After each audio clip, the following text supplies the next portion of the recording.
Kalaja e Bashtovës, një nga monumentet më të veçanta të trashëgimisë kulturore shqiptare, po kthej gjithnjë më shumë në një atraksion turistik të rëndësishëm për vendin. E ndodhur vetëm 3-4 kilometra nga Gryka e Lumit Shkumbin, në fshatin Vil Bashtov, kjo kala daton në shekullin e 15, periudhë në të cilën shërbente si qendër tregtare për venecianët në funksion të shkëmbimeve të mallrave dhe eksportit të dritrave. Kalaja ka trajt 4 këndore me përmasa 60 me 90 metra dhe mure me lartësi deri në 9 metra. Mendohet se dikur ishte dykatëshe, me katin e parë të fundosur pjesërisht në sipërfaqen e tokës.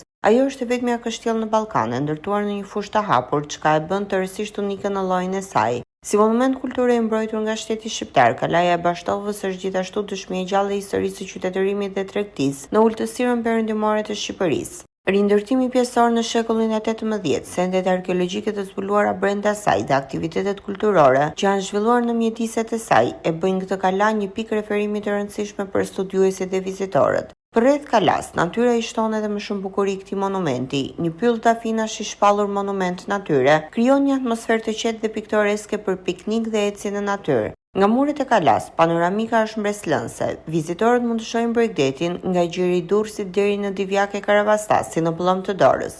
Investimet e fundit të qeverisë shqiptare dhe institucioneve kulturore kanë kontribuar në restaurimin dhe promovimin e kalas, duke e kthyer atë në një atraksion më të frekuentuar në zonën e Kavajës dhe Mëgjer. Për të vizituar kalan, udhëtimi kalon përmes fshatit Vil Bashtov drejt perëndimit të tij, një rrugë e shkurtër por që të çon në zemër të historisë. Kalaja e Bashtovës nuk është thjesht një monument kulture, është një udhëtim në kohë, një thesar që ruan kujtimet e një Shqipërie të vjetër, por gjithnjë frymëzuese.